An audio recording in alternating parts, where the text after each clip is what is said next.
Estoy aquí con mi papá, Oscar Morales. Para los que me conocen, soy Juan Morales. Para los que no, bienvenidos. Y queríamos solo hablar un poquito sobre la industria y lo que está pasando en real estate en este momento, sobre todo aquí en el sur de la Florida. En este momento, el 2024 fue un año súper malo para la industria, pero hay muchos cambios que están ya pasando y que se están ejecutando para que el 2025 sea mucho mejor. ¿Qué piensas tú de eso, pa? Hola 2024 fue Juan. malo. Sí, los últimos cambios que se han visto precisamente son a raíz de la situación que sucedió con la NAR, con la demanda de la NAR, ¿ok? Principalmente en lo que son los costos involucrados para buyer o para seller. Ujú. Antes, según donde se hiciera el cierre, los costos eran aplicados según el contrato a quien estaba escogiendo la compañía de cierres, la compañía de títulos. Claro. Pero ahorita eso le hicieron el cambio precisamente para que cada una de las partes sea responsable de lo que le corresponde. ¿Ok? Anteriormente en el área de Miami y Broward, el buyer podía escoger quién hacía el cierre, pero la póliza normalmente iba a ser pagada en partes iguales, la póliza de títulos. Ahora es quien contrate, paga su propia póliza, sea el buyer o sea el seller. Y eso aplica para todo el estado de la Florida. Eso es uno de los grandes cambios ahorita en el contrato. ¿Ok? Ujú. Otros cambios puede ser, por ejemplo, el buyer's default. Anteriormente, los fondos iban directamente repartidos entre el seller y el broker que representaba a ese seller. ¿Ok? Claro. Hoy por hoy, el cambio es de que ese depósito se va a repartir entre los brokers y los brokers a su vez lo van a repartir entre sus representados. O sea, en ese caso el seller, porque quien hace default lógicamente es el buyer. El buyer pierde ese depósito, el seller no se va a quedar con el 50%, sino con el 50% de lo que le corresponda a su broker. Claro. ¿Ok? Sí. Con estos mismos cambios veo que muchos agentes están, ¿cómo te explico? Se están como que saliendo del real estate, lo están viendo muy abrumante, se está viendo muy complicada la situación. Pero la idea es más para la protección de las comisiones y las concesiones hoy en día con los agentes. ¿Puedes hablar un poquito más sobre esos cambios entonces? También sobre todo que están cambiando mucho los contratos, los ACs, bueno, muchos contratos son súper diferentes de lo que estábamos acostumbrados hace menos de un año. Claro, hay algo bien importante que todos los que estemos dentro del real estate tenemos que entender. Los contratos de por sí son preformateados y Ujú. autorizados por el Florida Realtors y el Florida Boards of Attorneys, el de los abogados del estado de la Florida. Sí, Muchas asociaciones hacen sus propios cambios, ¿ok? Muchas asociaciones hacen sus propios formatos, pero básicamente lo que estipula la ley todo está contemplado dentro de esos contratos. Ahora, el temor que mucha gente le tiene a los contratos, pues es básicamente infundado. Lo que tenemos que hacer es definitivamente estar muy al día y estar pendientes de lo que van cambiando y de lo que es el contrato de por sí, porque desafortunadamente lo que hacemos como realtors es, como viene preformateado, solamente llenamos espacios, pero muchas veces no sabemos ni por qué. claro. Muchas veces simplemente eh, corremos a llenar espacios y si no entendemos cuál es la posición de nuestro cliente, sea buyer o seller, pues lógicamente estamos maltratando a nuestro cliente en alguna Sí, manera. Eh, yo diría que es una invitación para todos los realtors afuera. Es importantísimo que tengan en cuenta que los contratos se deben leer, se deben saber interpretar, porque si no, vamos a hacer en detrimento de nuestros clientes y como todos sabemos, siempre lo que se pierde es dinero y nadie quiere perder dinero y mucho menos uno como realtor va a querer que su cliente pierda dinero. claro. Entonces, yo creo que es importantísimo que la gente o que los realtors entiendan la importancia de leer los contratos. Muchas veces cuando llegamos a ciertos puntos que son un poquito como legalistas, lo que podemos hacer es siempre busquen el apoyo de su compañía de real estate y de su broker. El Claro. broker siempre va a estar en disponibilidad de poder interpretar y contestar cualquiera de las preguntas o inquietudes que existan con respecto a los contratos. Claro, porque al final del día, pues el gol es siempre poder traducir ese contrato al cliente para que el cliente quede más tranquilo y se ejecute el cliente y el contrato como se debería ejecutar, ¿cierto? Exactamente. Sí. Eh, en el negocio de real estate y como nace y como está estipulado en el estado de la Florida, es el servicio que prestamos al público.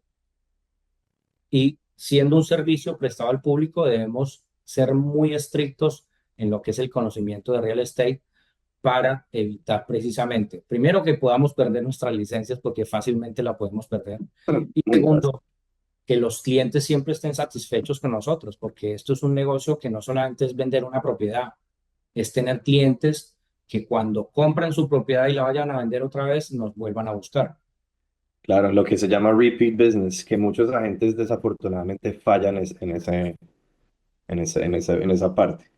Exactamente. Eh, una de las cosas que te quería hablar hoy, que estoy mencionando mucho en mi clase de Legend Success, son los Exclusive Buyers Agreement.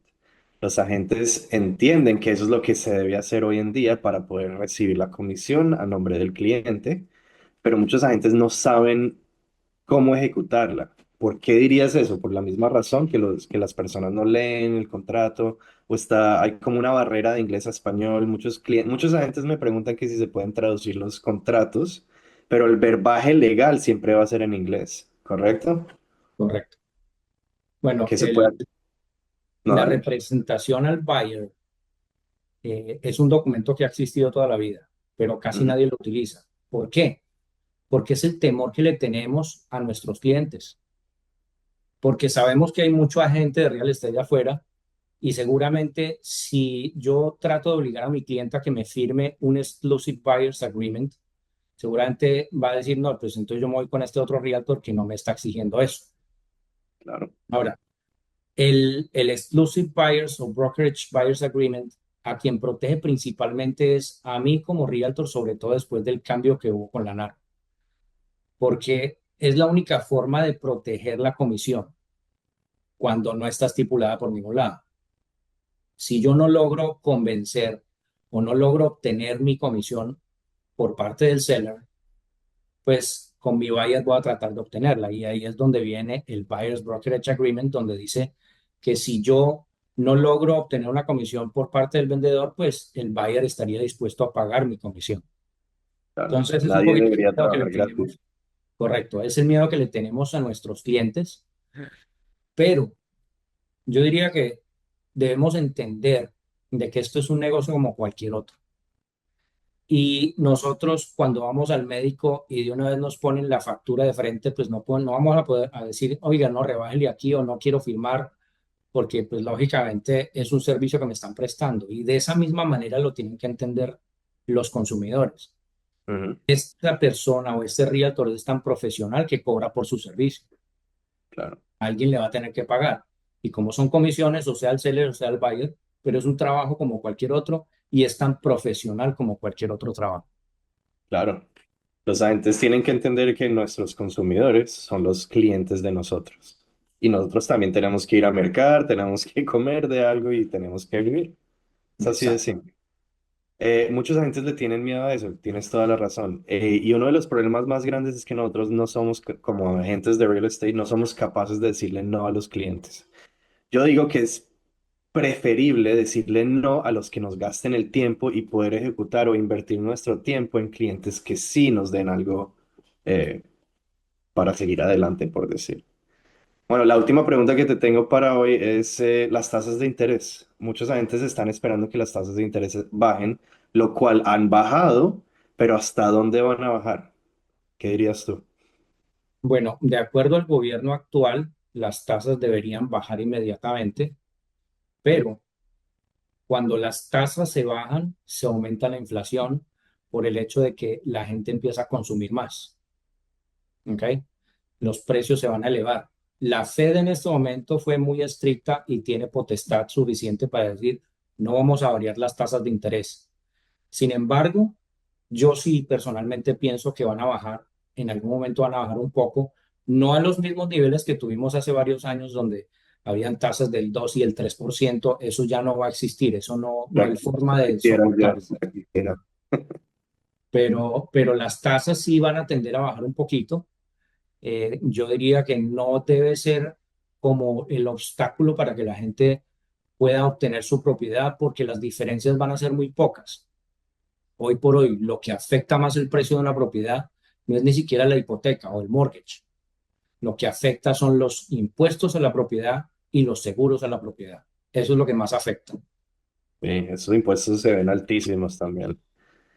Desafortunadamente, los impuestos, a pesar del lobby que se hace en el Estado, no ha sido muy fácil poder variar un poquito el cobro o el costo de esos impuestos a la propiedad.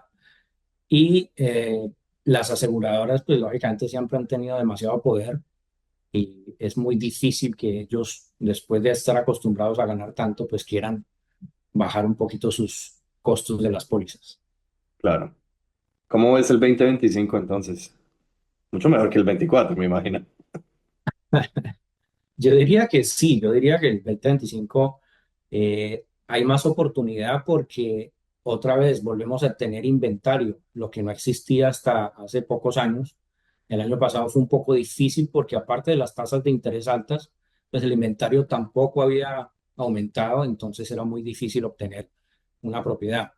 Pero este año hay mucho constructor que está desarrollando muchas propiedades, no solamente en el sureste de la Florida, sino Ujú. en Mid Florida, lo que es de Orlando hacia arriba, hacia el norte, y la cantidad de construcción es bastante.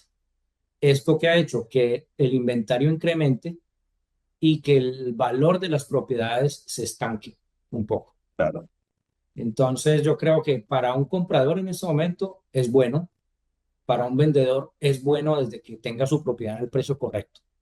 claro, claro. Bueno, listo, gracias por conversar con nosotros. Estamos ensayando este tipo de mini podcast, por decir, mi papá y yo, Oscar Morales y Juan Morales. Queremos hablar más sobre la industria y lo que está pasando. Nos avisan si nos gustan y también quiero invitar a los agentes a que nos den, ¿cómo diría yo?, opciones o topics de qué hablar. Porque este tipo de contenido es lo que siempre queremos para que ustedes, los agentes, estén up to date con toda la información. Gracias por estar con nosotros y que tengan un excelente fin de semana o un buen día, dependiendo de cuándo Gracias. lancemos. Chao, pa. Chao, chao.